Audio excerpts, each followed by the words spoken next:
Alrighty, guys, I'm Pissed off, man. all right. Take a look at this, guy. Y'all see, this is a new starter, right? Mopar. I only use Mopar starters. This is a Dodge Charger, guys. Here's why I'm pissed off. I'm thinking I got an easy 3 hours, right? Starter right there. All you gotta do is unbolt the 2 bolts and it's out. Look, I got it unbolted. The starter just dangling. It's only one problem. I can't get it out, guys. Look, it won't come through here. It won't come through here. I can't sneak it through here because that hole is too small. Guys, I'll have to remove something. Oh my God. Look, it's right freaking here. I can't squeeze through there. I can't. Oh my goodness. All right, guys, stop crying, JT. Stop acting like a little biatch. Here's what I got to do. I got to lower this rack and pinion. So that's why the 3 hours come in, guys. All right, so should I just drop the rack so that will clear, that will give me some space, or should I just remove this flange right here, this steering flange, and that will give me some room? Either way it go, y'all stay tuned for the long video. I'm gonna do a long video. Stay tuned. All right, you guys. I figured I'd go ahead and start a long video, guys. This is the one I was crying about on his shorts, about how I can't finagle to start out of here. All right, now there's a couple things I can try. I was gonna take this rack and pinion, drop the rack and pinion down, but I'm thinking if I loosen this steering nut right here, just take it off the flange and pick it upwards, maybe, just maybe, then I can squeeze this starter through here, because that will move this over some. Now I see a lot of guys, they'll drop the rack and pinion, they just take the bolt off right here and the bolt off right here, and the rack will fall, then everything will come out. All right, yes, guys, the main thing, or the real thing you should be doing is read the book. Okay, go to the damn book and see how to take this out. But I don't have access to a computer, so I'm just gonna wing it. It's kind of common sense. Look, right there, guys. Now you got an option, and you can remove the cat. Now who's gonna go through all that fighting with this exhaust? Okay, either remove the steering flange linkage or drop the rack. One of the two. JT, which one are you going to do? Ladies and gentlemen, I'm going to try the easiest thing. Before I go tampering with this rack, you're not going to affect tow or anything like that. At least you should. I'm going to take this bolt off right here and then see if I just simply pick this up, slide this out of here. Yeah, I should be able to get this out. Let me grab a freaking, what is this?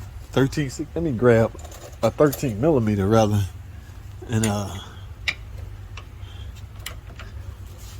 I tight it there. I'm gonna grab, I need both of my hands, guys, so I'm gonna need y'all to hold tight. Yeah, I might as well make a long video and show y'all how to replace a starter on a Dodge Charger or a Dodge Challenger with a 3.6 Pentastar, guys. It's different from a Hemi. All right, this is a 3.6 Pentastar. All right, y'all hold tight. Let me grab some tools. Stay tuned. All right, guys, so here's the plan. Like I say, I'm gonna try that nut right there. I got it loose somewhat. I had to use my long 13 and go in this way. All right, so I got that bolt loose. So now I'm thinking, if I just pick up on that flange and move it out the way, as opposed to, again, we're trying to avoid from lowering the rack and pinion. All right, I'm thinking if yeah, what y'all think? That starter ought to come right out of there. Okay, yeah, let me grab something and tap that off.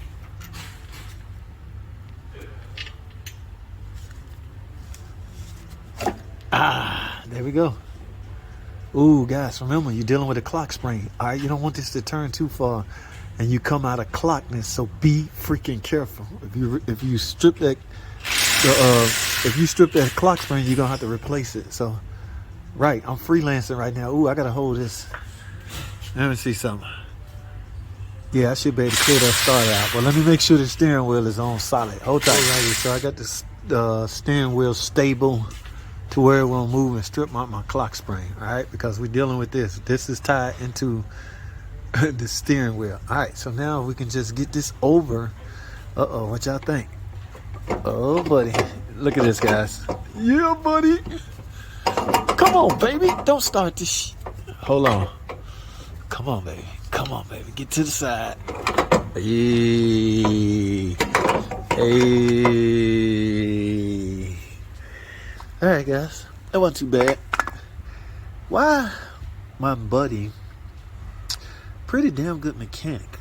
Okay, I saw him do one. I saw him drop. Let me show y'all something. I saw him drop the rack and pinion.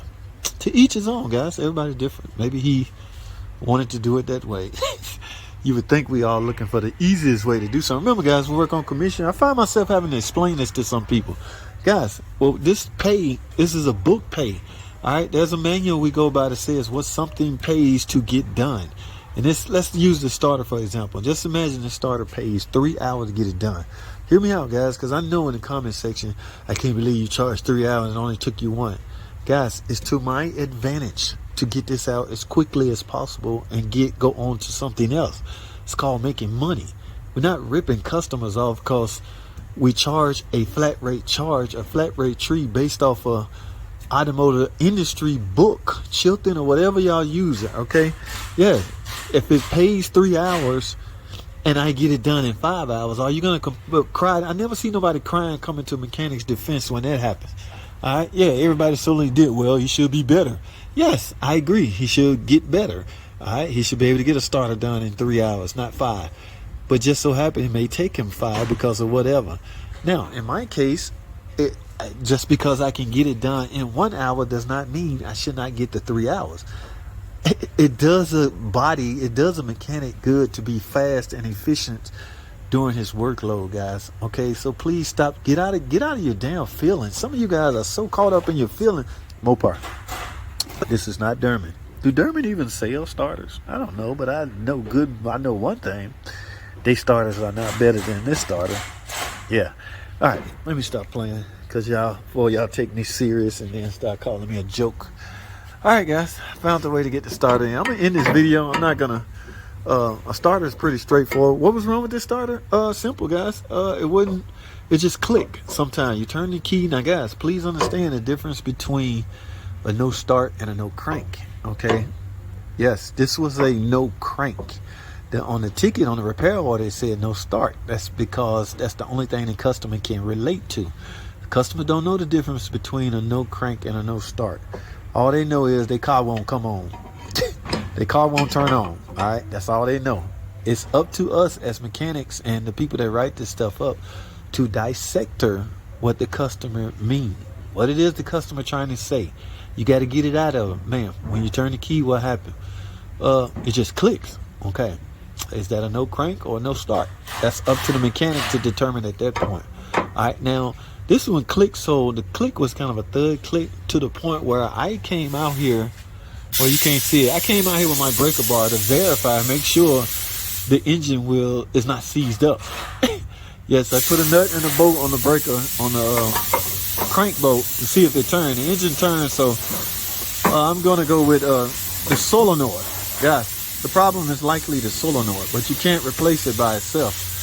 Although there's 2 bolts right there, you think you can, but nobody replaced solenoid, so I had to get a complete starter. I'm gonna put this on. I tell you what, I fired the camera back up when I started. That's really no need to test drive this or nothing, but I'm going on a test drive.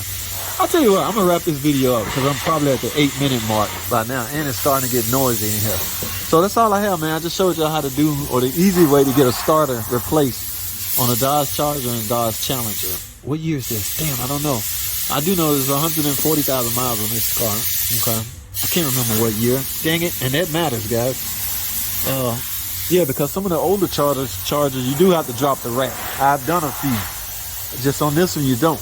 But this is how you replace the starter. I ended up doing a long video. I attached that short to this. That's all. Why is that bolt right there loose? Oh, I think I loosened that. That's all I have, guys. I got to go. Thanks for watching. Alrighty, guys. There it is. Y'all hear it running? Yeah, I had to do that because I forgot. I read the comments and some of you guys like, well, it would have been nice to hear it run. Here's the old starter, guys. Thing about starters, or the way starters work, guys, you got a heavy gauge wire going to this main terminal right here.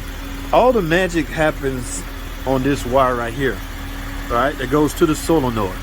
All right, once 12 volts hit this solenoid, guys, this solenoid is designed to pull in a armature, pull this in to connect to the flywheel. Okay, if you turn your car and it just click, first thing I would do, guys, is check the connection at the battery, because that matters. That's supposed to be checked before you even come to this. All right, I did just that. You never saw a diagnostic video on this. Okay, this was designed to be a shorts video. I didn't know I was gonna run into these little problems, so I decided to make a long video. Yeah, but the first thing to check when you get any kind of no crank, any kind of electrical problems, the heart and soul of the electrical problem, in my opinion, is the battery. All right, start all your electrical problems at the battery. Verify that the connections at the battery is good. Verify that the battery itself is fully charged and working the right way. because without that, nothing else matters. You should not be doing charging system tests with a poor battery. You should not be doing starter system tests with a poor battery. All right, so I verified the battery was okay. Turn the key, click, click. What's happening is this solenoid is not doing its job. It's sometimes you can take a hammer, boom, boom, boom, boom, start it up, and boom, and it start right up. That just means it's seized, okay? It's partially seized, but that's not a fix. The only fix is to simply replace it, and it's also not a fix to replace this solenoid. Now, I know some old heads out there that are gonna disagree with me, but you simply can't buy these, okay? So you have no choice but to buy the complete starter. I know some of y'all frugal with your money. Oh, just get the solenoid. That's all it needs. You don't need a starter motor. You just simply can't buy it that way, guys. Now, this has a core on it. If it didn't, I would bust that solenoid off of it, and we would have some fun. But it's got a core. I'm sure, yeah, it's 2 bolts holding this on. I can take that off and show y'all, but I got to turn this back in. Guys, I am done with this car. It's running. Let me check some more things over. Some things I couldn't check until it's running. All right. Now I can finish my 29-point inspection because now the car is running. See what I'm saying? All right. But as for this video and this topic, I'm done. Okay. That's all I have, man. Thanks for watching.